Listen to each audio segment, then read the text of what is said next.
Classes in session. And welcome to On Learn 16 Classes in Session. I think I have a bit of a cold. I feel congested. Do you hear congested in my voice? I don't know.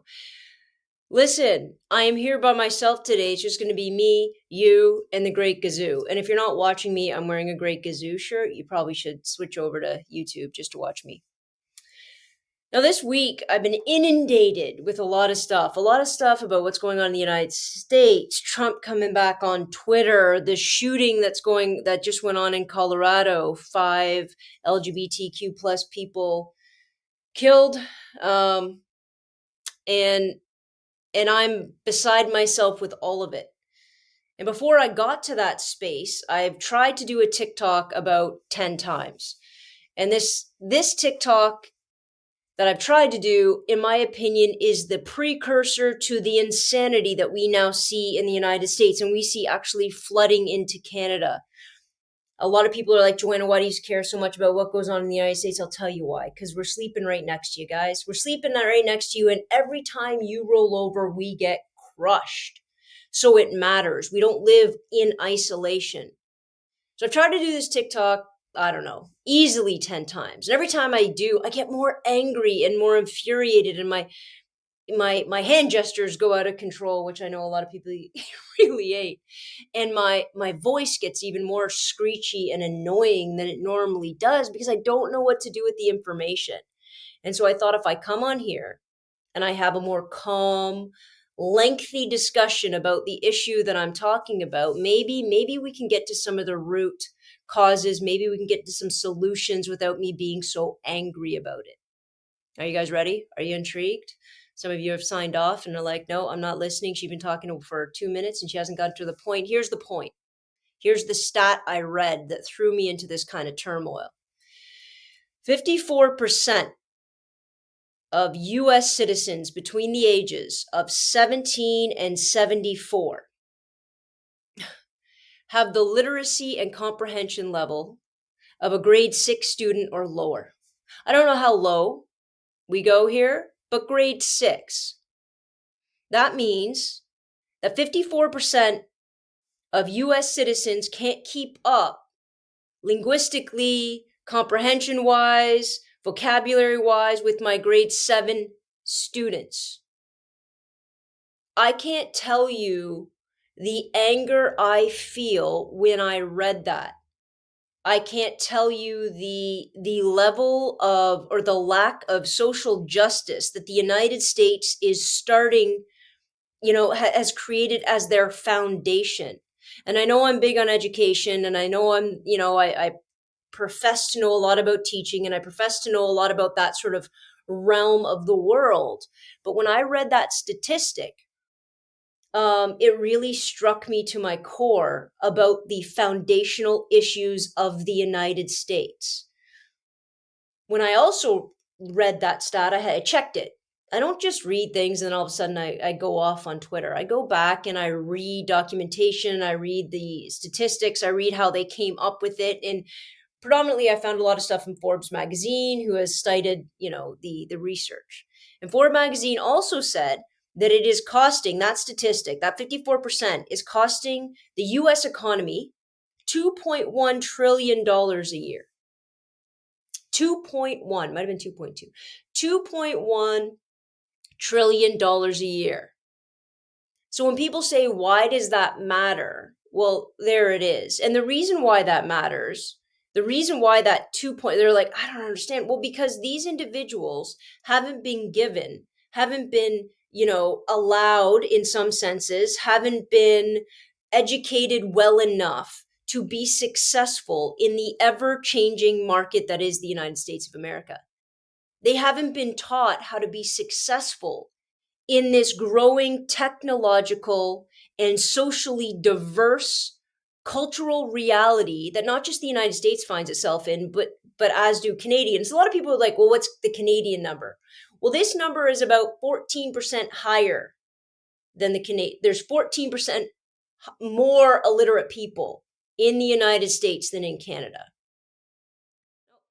When I think about that, there's a lot of factors that go into that number, right? Let's assume, because I don't know if they can really I didn't see a breakdown, but let's assume this.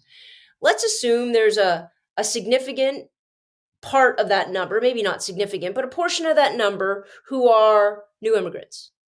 And new immigrants with English being their second language. So it's not that they're illiterate, it's not that they're not that have that capacity of education, it's that they are now relearning or learning a whole new language and a whole new vocabulary as they enter the United States. Maybe they spoke English as a second language from the country from which they came, but nonetheless, at this one, they're really having to sort of up that game. So I'm gonna place them separately because I don't think that's an educational flaw.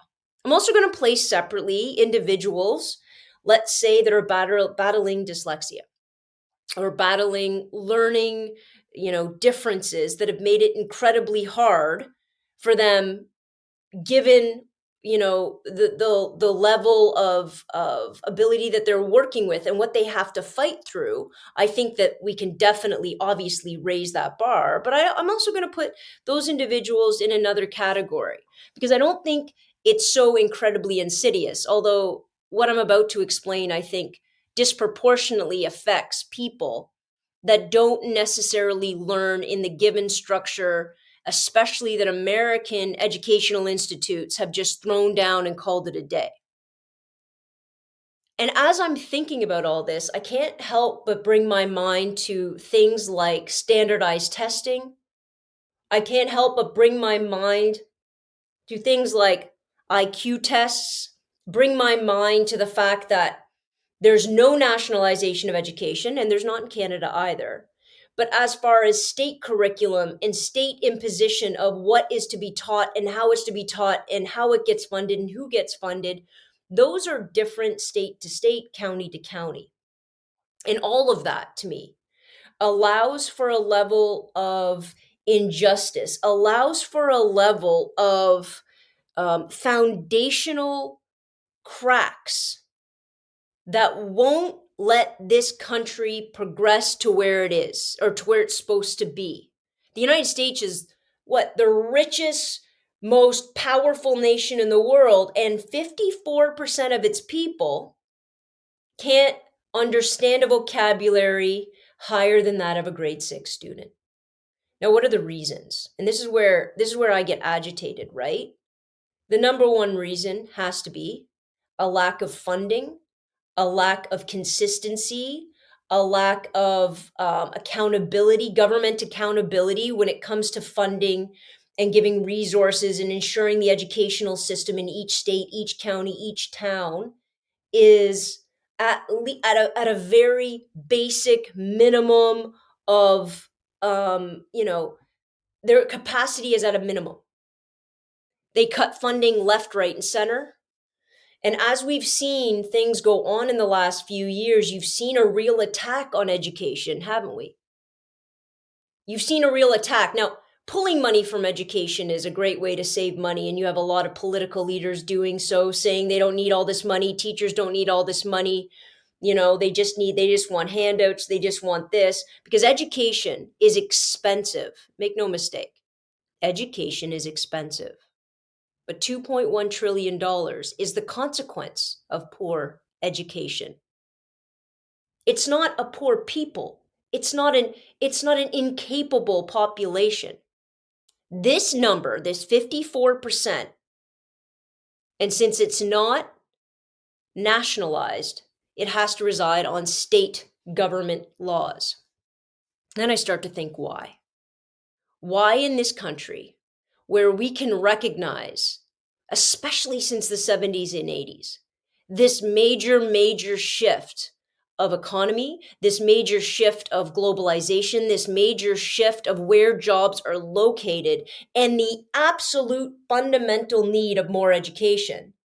Yet, we're seeing money drain, and we are also seeing, in a lot of ways, the alt-right condemning education, condemning educators, saying that we need to get back to the principles, reading, writing, arithmetic, right? They love to say those three freaking words. They love to say it as though the failure of education isn't about anything I've just stipulated, isn't about not having a consistent curriculum, isn't about resigning yourself to standardized tests as though that's the only means of testing, which in fact it's the most ridiculous, lacking source of judging somebody's intelligence or capacity. I'm going to come back to standardized testing. But it's a way of hobbling, limiting individuals within states for what?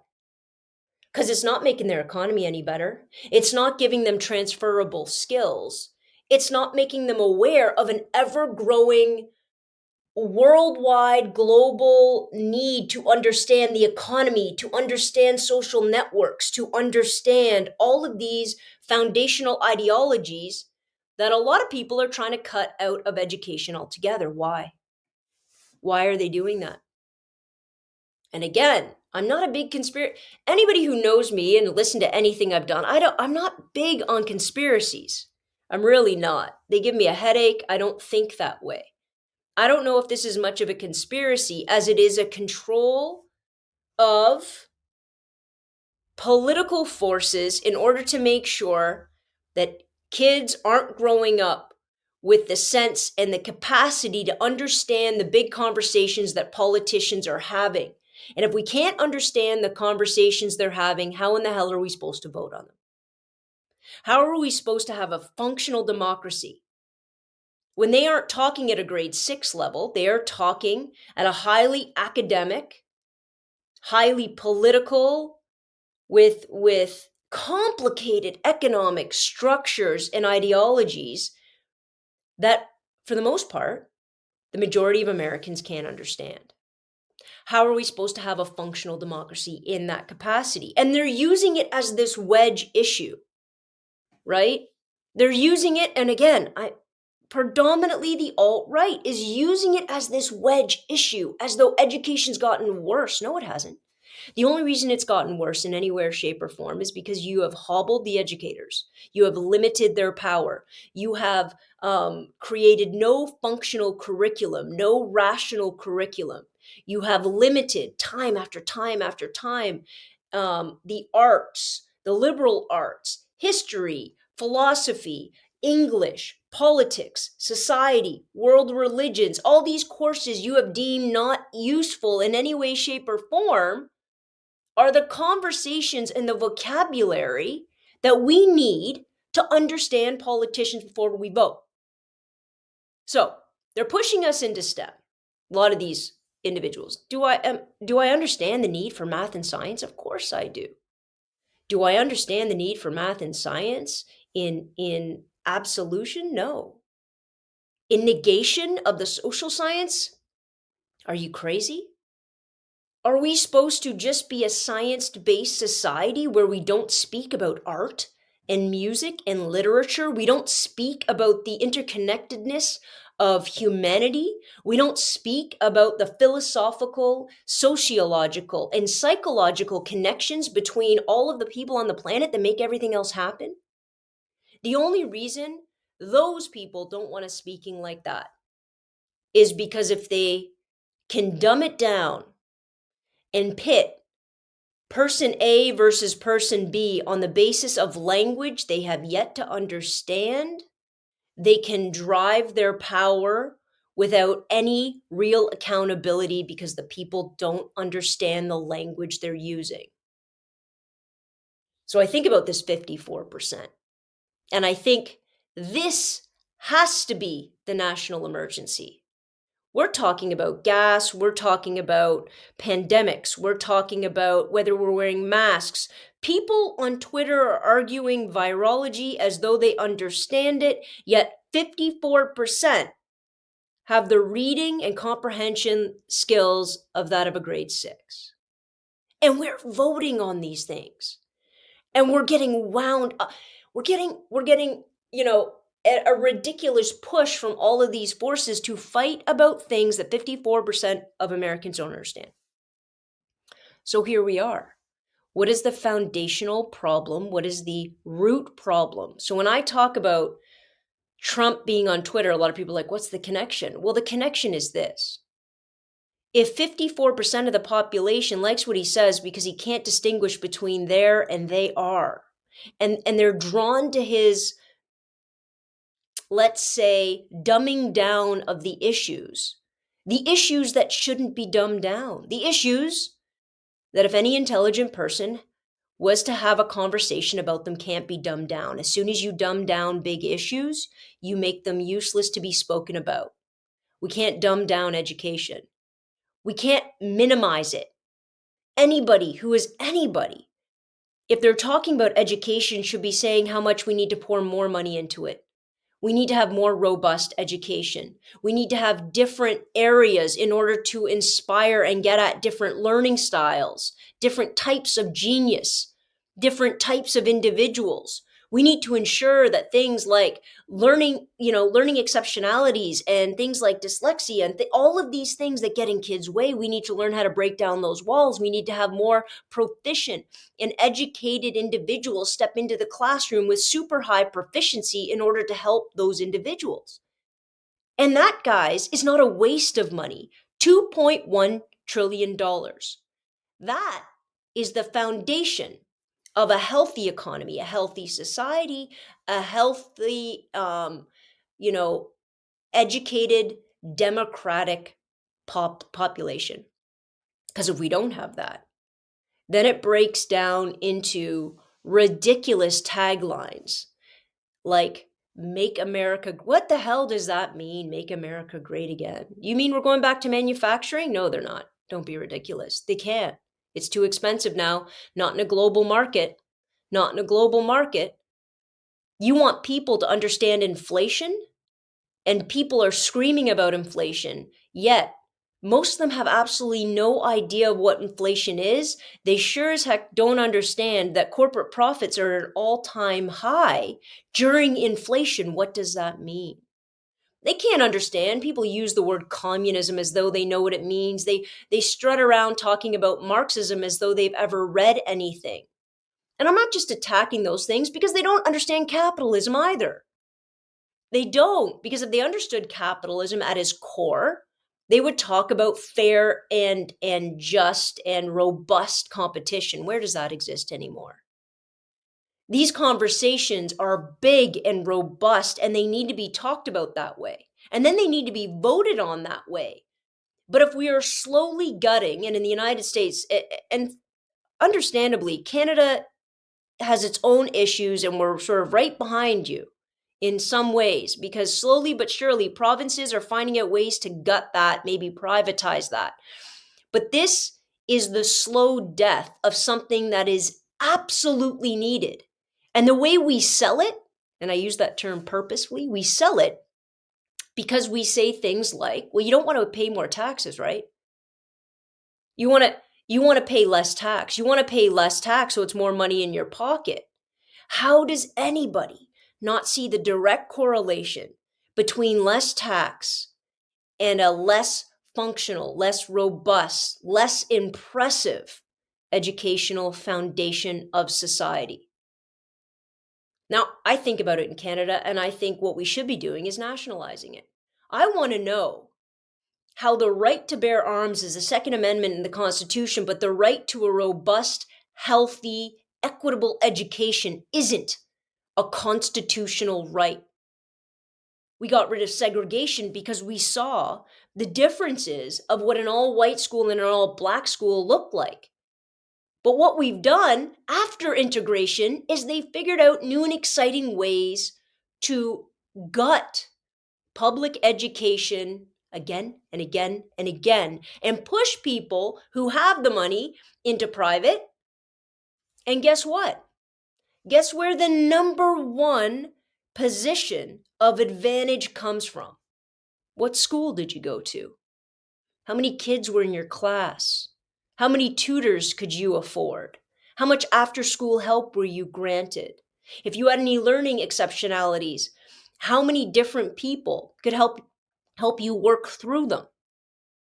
Were you just set aside and thought, oh, well, that's a 60 student, let him get a 60? Were you pushed aside and said, oh, well, she's not doing so well in science just because she doesn't get it, that's okay? This is what those schools are doing. when you have 30, 35 kids in your classroom, they're making decisions to not push kids, to not understand a holistic student to make them the best of whoever it is they're going to be. So when education is failing, yeah, it is. But what's failing is this embarrassing expectation that we are just supposed to be about reading, writing, and arithmetic. This embarrassing expectation that we are not to address the social, cultural, justice issues facing our society today. The embarrassing assumption that education shouldn't be getting bigger and bigger and bigger by the minute, not smaller and more reductionist. American students, Canadian students don't need minimum standards in education. You don't just need to learn how to read and write. Are you joking? Are we kidding each other? Reading and writing is giving you basic skills to do what? Want to know what we need to teach them? We need to teach them how to understand how to read critical theories, how to understand different ideologies, how to look at pieces of literature and art and psychological, sociological texts and understand this is a theory. Does it work? Where does it play out? How does it lean against other theories? Everybody says, oh, well, we don't want any sort of, we just want black and white in education. Are you kidding me? Are you kidding me? Education isn't cut and dry. It isn't binary, and I'm not using that term to get into a gender discussion, although you know that I would love that discussion as well. It is nuanced. It is filled with gray areas. And a lot of people believe that kids don't understand that. Of course they do. Kids understand it better than anybody else. It's us that break that. They are creative. They understand a bigger picture than we could ever expect. And what do? Well, we drill it out of them with the standardized test. A standardized test, by the way, that only teaches a certain kind of student, that only gives credit to a certain kind of learner, that only gives privilege to a handful or a group of kids that are going to be successful and going to go off and do all the things that we want them to do. But every other kid who is genius in their own way, who if we just put down the standardized, fill in the blank, fill in the Scantron card kind of mentality, we would be able to find these genius of students who could go on and do amazing things. But in order to have an education system that is not filled with blocks of people, that is not filled with standardized tests, it needs to cost more money. Not double, not triple. Guys, I'm saying quadruple. Pour money into it. I'm saying the United States spends how many $1 trillion a year on the military, and you don't spend that on your children. Why not? Why not? And I'm not even making a connection between education and a healthy awareness and an understanding about the world they live in between. I've talked about the money it costs. Let's talk about the criminal justice system. How many of young men and women would avoid that reality had they been given every single advantage that everybody else is given in that system? How many people don't have to go to the hospital, aren't suffering from different health related issues, usually when they're connected to socioeconomic class? But where is socioeconomic class started? I'll tell you where. Education. What schools they go to and what they learn. I don't care about if you're wearing a suit and tie to go to school. I don't care about any of that. I care about allowing our kids, encouraging our kids to think critically, and it's going to cost you. The question isn't, is it going to cost? Of course it is. The question is, why don't you want to pay? Why don't you want your tax dollars going there? Why aren't Americans screaming at the top of their lungs, I want more for my kid, and I know it starts with education? And why in the hell, and well, I know the answer, is the alt-right saying we don't need as much, saying we don't need educators in the room? Ron DeSantis decided to hire ex-Marines, ex-Army officials. That's all the qualification. Are you joking? Not only does that pay a disservice to the men and women in the armed forces, it pays a disservice to educators. It's embarrassing all around. I have utmost respect for people in the armed forces. I have utmost respect for educators. I do not think you can just swap positions. It is a true marker of what he wants pumped out in the educational system. He doesn't want to talk about things like gender or sexuality. Are you broken? 5 people were just killed in Colorado. He doesn't want to talk about it. He doesn't want the education system talking about rule of law and the social justice system. He doesn't want the educational system talking about how vitally important it is to teach about diversity and equity in a society. Are you joking? He wants to scale it all back. Sit down, read a book, answer some questions. Can you do math? Can you create a budget? Is that it? Is that what education is? Because that's embarrassing. And for a country with the ability to fund and to create some of the most aware, educated people on this planet, and they're going backwards, 54%, grade 6 or lower. Nobody should be anything but angry and embarrassed at that number. And yet, every chance I hear, they're taking kids, they want their kids out of school. They don't want the government to intercede. They don't want any state anything. They don't, and it's all being propagated by a group. Please don't forget this, by a group who wants to cut your taxes. And they want to cut your taxes to get your vote in order to make businesses better, in order to make them stronger. To do what? How can you make businesses, how can you make the economy stronger when you are not arming, and I hate to use that term, when you are not facilitating young students to have the most education they possibly can when they're entering the workforce? Because all you're making at that point are automatons who just have to do what they're told by every corporate entity in the world because they don't have a choice. They can't have a choice. If you don't have the education or the awareness, you guys like Elon Musk, for the love of God, sitting on Twitter saying, I didn't need to be educated. School is a joke. Part of it is right. The big lies always have a grain of truth, right? First of all, let's not forget where he came from and how much money he came from. And let's not forget that the reason the school system didn't work for a guy like Elon Musk is because he's on the spectrum, because he had elements of genius, not across the board, but elements of genius that weren't propagated, that weren't encouraged, that they had no idea. He was told to sit in that box, and when he couldn't sit in that box, he had to break free from it, and he's done all of these things. And he makes it sound like that's easy for everybody. He makes it sound like everybody has that direct line to do so. That is ridiculous.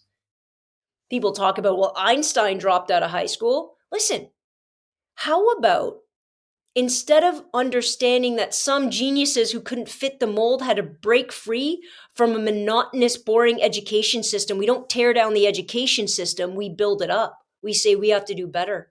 We have to get bigger. We have to get stronger. We have to diversify education so that people with genius aren't forced to leave it and find solace elsewhere. And the more and more we rely on that, and the more we allow that to continue, and education keeps failing kids, the more that governments can say, look, it's failing kids. You don't need that. Go get a trade.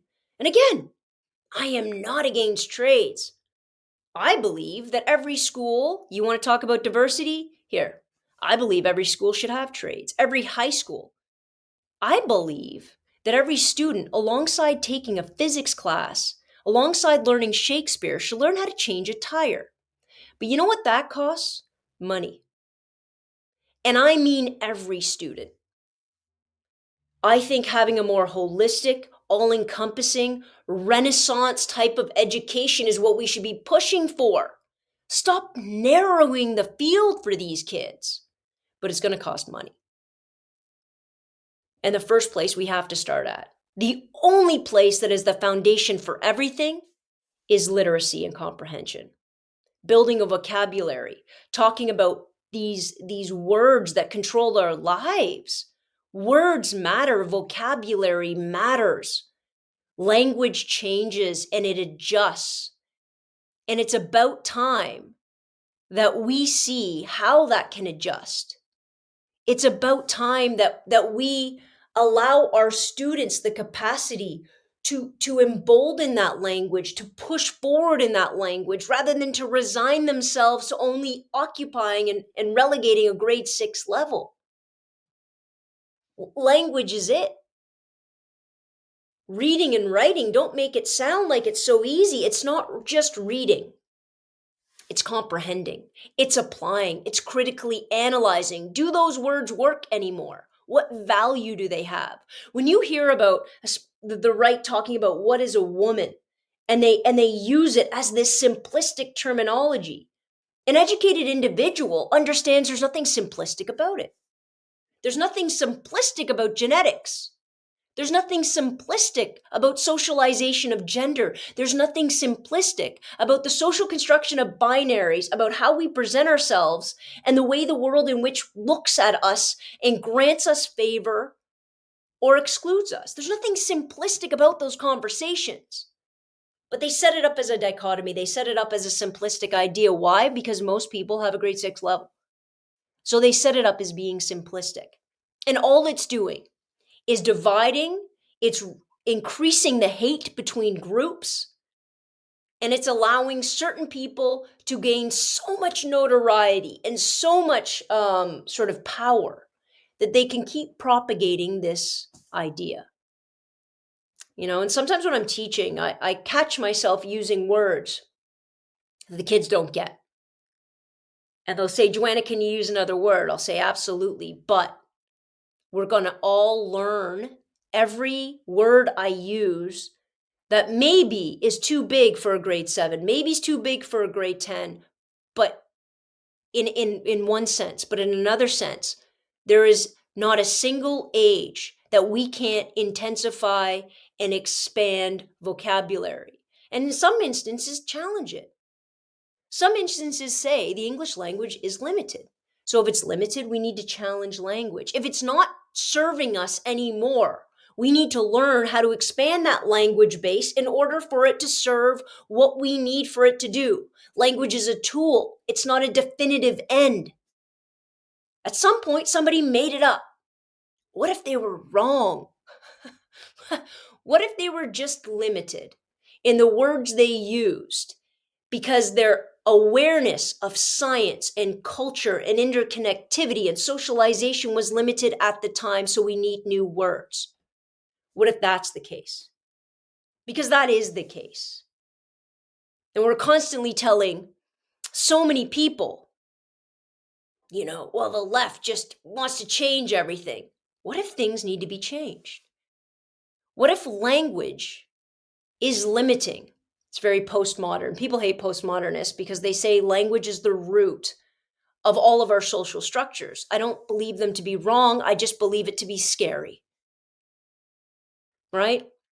The way we talk, the tone of our voice, our mannerisms, and our language creates our reality, creates our perception. If that's the case, we need to understand the very fundamentals of language, and we need to be able to change it when it needs to be changed.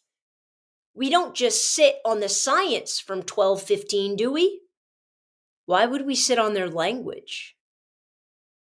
We don't just sit on the mathematics from 1450. Why would we just simply sit on our understandings of philosophy and psychology and sociology?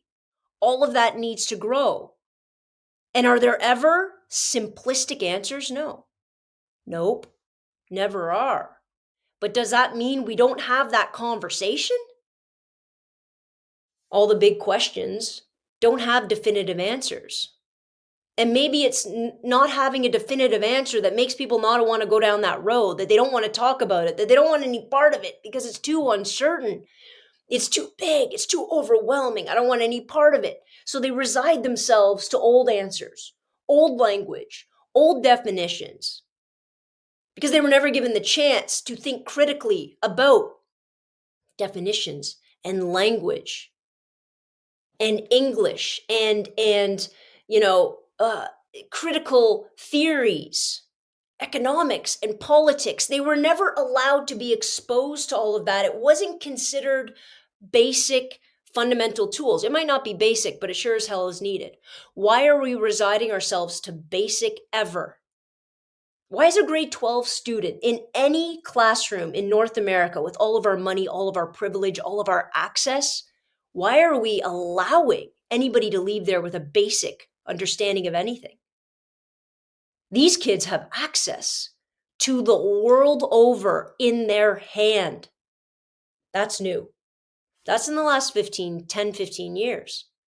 They can get access to language. They can get access to interpretation. They can get critical responses to so many different theoretical perspectives. And we're sitting here saying, we can't talk about CRT. Are you joking? We can't talk about Marxism. Are you joking? We have to be able to talk about it all. We should be expanding, not limiting. It should be a wider range. Teachers should have more education, not less.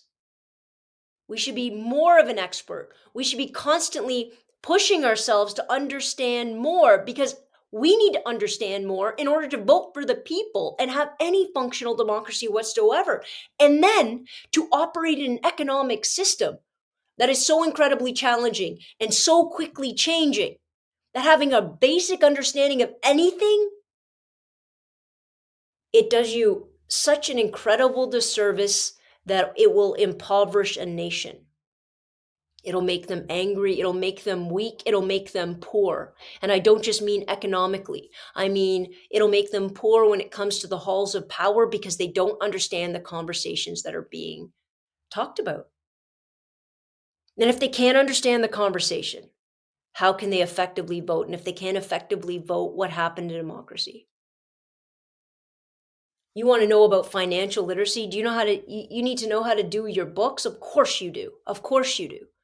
But to say to a student that they shouldn't have to understand micro and macroeconomics in a world in which every time you hear politicians speak, they're speaking about the economy, it should be a crime. It should be criminal that they're allowing kids to graduate from grade 12, possibly never have any further education and not understand basic economic principles that they now get to vote on. The Constitution, their legal rights, what rule of law in a democracy should really mean. And sometimes I think, Jesus, are they not letting them are they not pushing these narratives? Because if they really push these narratives, then a lot of these structures of power that we've so heavily leaned on crumple. Is that it? And again, I'm not a conspiracy theorist. I'm not. But are we trying to make our population less intelligent? Are we trying to stunt that growth? Or are we simply, and this is my scary conclusion, trying to spend as little money as we possibly can because we have better ways to spend the money, and we want to pay our debts, and we want a bigger military, and we want corporations to have more power, so we have this economy, because all of that is a house of cards. It's all a house of cards, and it will all crumble. It will crumble in the digital age, in the economic age. It'll crumble when we're talking about world systems theories that run the world, and they'll be left in their houses talking about the WEF as though they understand it. Or they'll be talking about the United Nations as though they understand it and can apply it, or world power structures as though they can understand it, because they've never been given the opportunity to understand the language that is required to understand the issues at hand. Discourse. I want you guys to remember that before I get off here. Discourse is an incredibly powerful thing. And if I can manipulate discourse, if I can control what you know and control how you understand me and then lead you down that path, I can then be all powerful. It's very godlike, isn't it? That's what, geez, is that what this is? You know, the one thing that brought the church down, I don't mean down like people don't believe in God, I mean brought the power of the church down, was the printing press. Gutenberg invented the printing press. He printed the Bible 8 billion times, and all of a sudden people learned how to read. And as soon as people learned how to read and understand language and think for themselves, you saw power structures crumble. And I'm not advocating for this because people do their own research. Listen, I'm not that. I'm not that.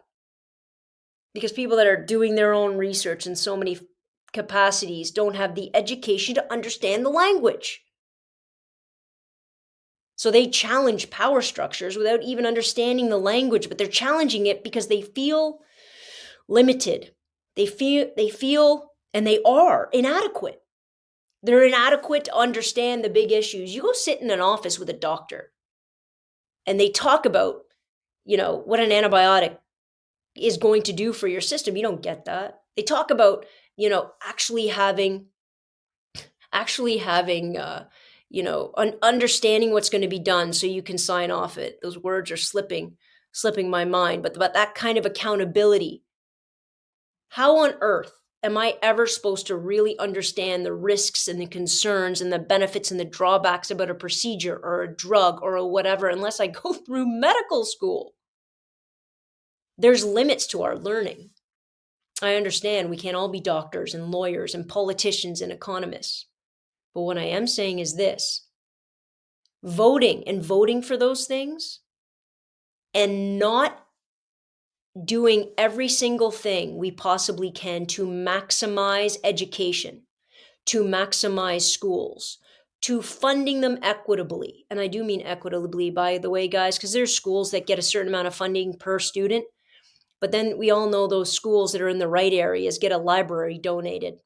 And the other school that's getting the same funding per student have to spend it all on busing them to and from school because those kids don't have enough money for school. Equitable funding of education, of schools, is essential. Absolutely essential.